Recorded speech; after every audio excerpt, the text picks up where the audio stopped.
Pueden dar un mejor gloria a Dios, hermanos. Bendito sea el nombre de Cristo Jesús. Amén. Vamos a abrir nuestras Biblias en el segundo libro de los Reyes.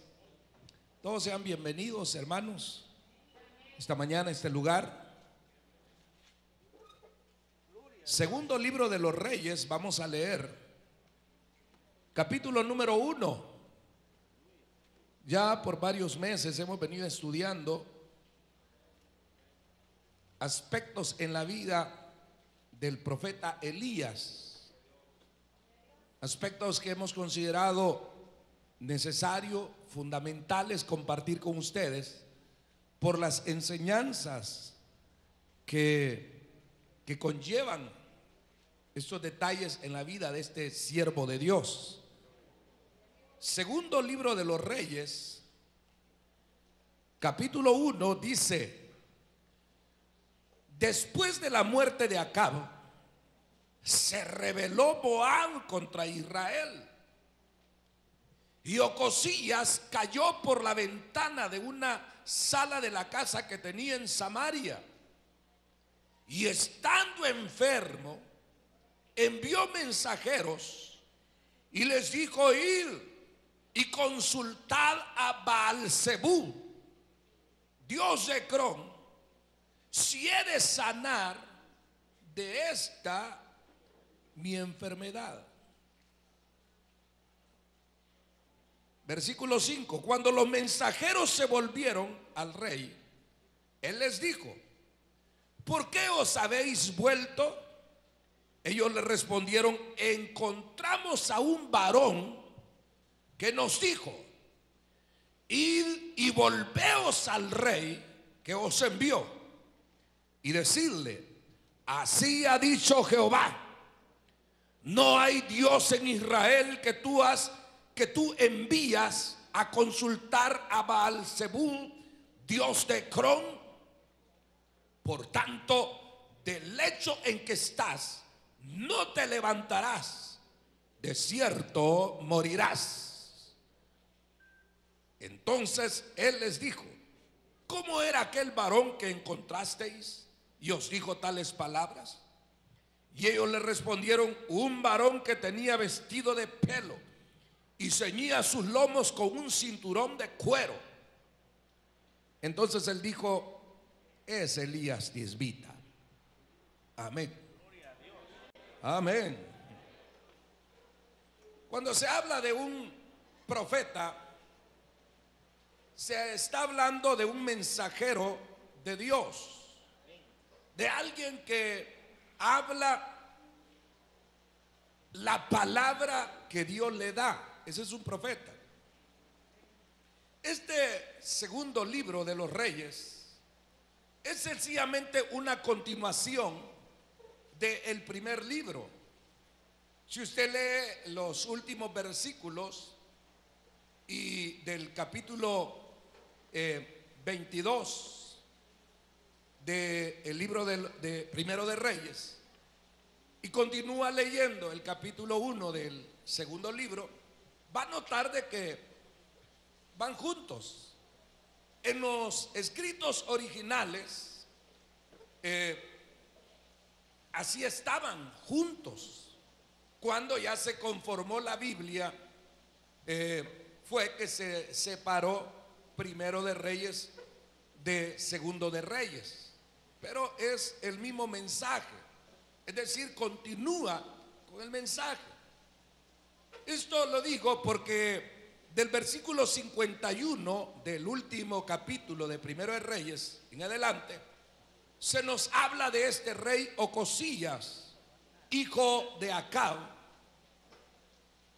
el rey del cual hemos estado hablando ya por varias ocasiones, un rey rebelde, por cierto, Acab, al que por fin Dios, como vimos la última vez, Dios lo destruyó, lo mató por rebelde.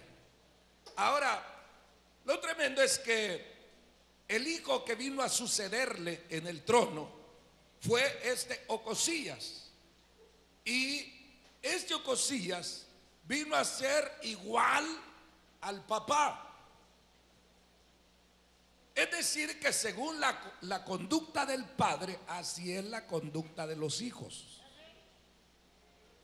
Otro detalle importante a destacar aquí es que a Acab Dios le concedió 40 años en el reinado, a pesar de que ese rey, ya lo dije, fue un rey rebelde, necio, obstinado, idólatra.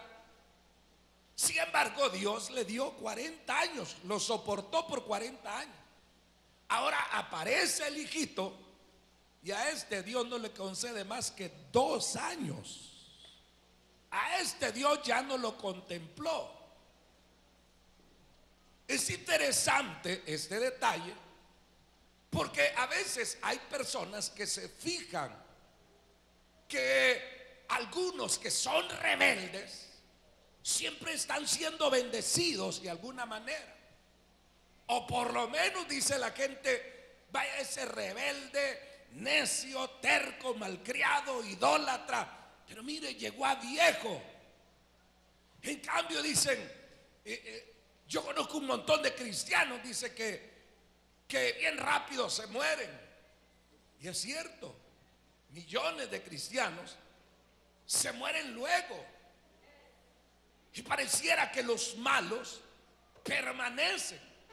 Pero oiga, poner su mirada en esos ejemplos es peligroso, porque Dios sabe cómo lleva a cada quien. Dios sabe cuánta cuerda le suelta a algunos y cuánta cuerda pequeña le suelta a otros, como sucede aquí con este rey. Fíjense que si uno lee solo el capítulo 1, los versículos que hemos leído, uno puede pensar, hombre, como que fue bien drástico Dios con este. Pero no, Dios es bueno. ¿Cuántos saben que Dios es bueno, hermanos? Dios es bueno. Pero fíjese, este hombre cuando llegó al reinado, venía de ver las maravillas de Jehová.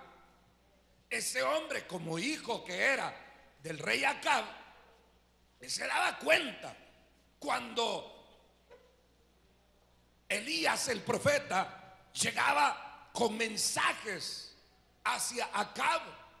Este hombre, como hijo, tenía que haberse dado cuenta y miraba cómo Elías llegaba y se paraba frente al papá de este, Ocosías, y por ejemplo, cuando le dijo, vive Jehová delante de quien estoy, que no habrá lluvia hasta que yo diga.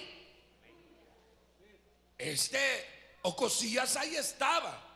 Claro, no era él el rey en ese momento, pero él se daba cuenta cómo Elías andaba haciendo la obra de Dios, porque las noticias llegaban. Se dio cuenta cómo Elías llegó el día que confrontó nuevamente a su padre, a Acab. Se dio cuenta cuando Elías mató a todos aquellos centenares de profetas allá en el monte. Es decir, pues, que ese hombre sabía que el Dios de Israel, Jehová de los ejércitos, está vivo. Él lo sabía. Entonces, muere el papá. ¿Y cómo es que muere? Muere en un juicio de Dios, precisamente. Pero fíjese, todo lo que he mencionado, incluyendo la muerte del papá, no lo movió, no lo conmovió.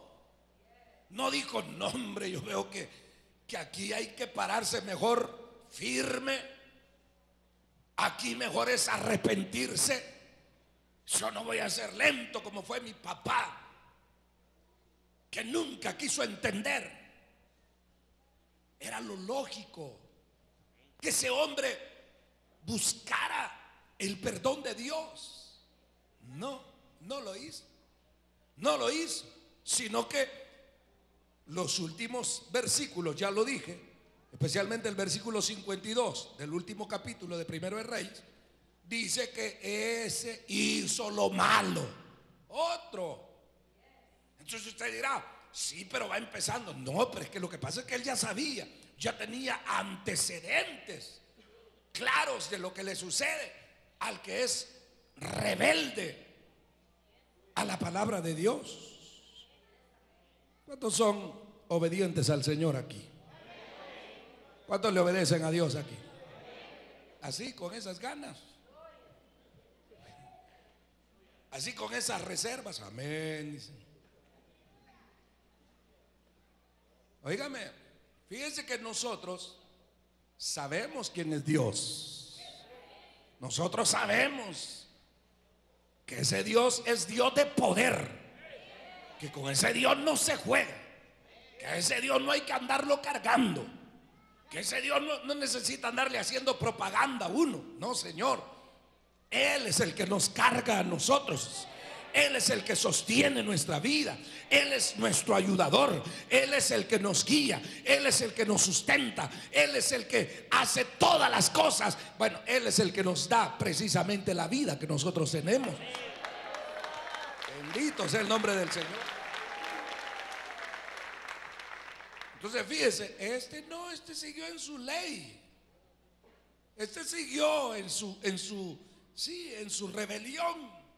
Y comenzó a hacer lo mismo que hizo su padre. Y cuando empieza aquí el primer libro, el segundo libro de los Reyes, dice que después de la muerte de Acab, fíjese, se recalca esto por la línea que ahora le estoy presentando. Se le murió el papá. Después de eso dice, se rebeló Moab contra Israel. Oiga, pueblos que estaban subyugados, que eran tributarios de Israel, es decir, que le servían a los israelitas, ahora aparecen rebelándose y subyugando a los israelitas. Entonces, ¿qué quiere decir eso? No, hombre, la cosa viene apretando. Juicios, muerte del papá, y ahora se rebelan los moabitas. Era como para empezar a pensar. Y de remate un día, quizás el tipo pensando en el palacio, dice en el capítulo 1, versículo número 2, estando en la sala de la casa que tenía él en Samaria, a ver qué le pasó al viejo ese, que se acercó mucho a una ventana, y cuando sintió venía para abajo un rey, hermano. Qué ridículo, un rey cayéndose, y no por una piedra con la que se encontró por ahí, sino cayéndose de una ventana. Cae el hombre ahí y resulta que la caída se le complica. Va a parar a un lecho. Yo me imagino los mismos criados que lo llevaron pensando, ¿y qué andaba haciendo este rey ahí?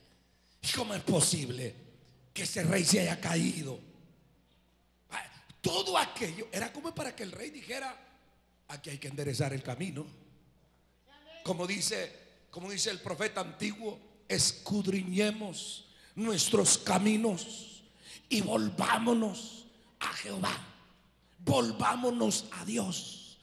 Oiga, si yo estoy predicando esto es por usted, porque hay personas en las iglesias que por más que oyen y oyen y oyen palabra de Dios, no enderezan su camino, sino que siempre tienen cosas ocultas en su vida. Siempre están como rebeldes, no contra el pastor, no, si a veces en la iglesia todos somos angelitos, sino que rebeldes contra Dios.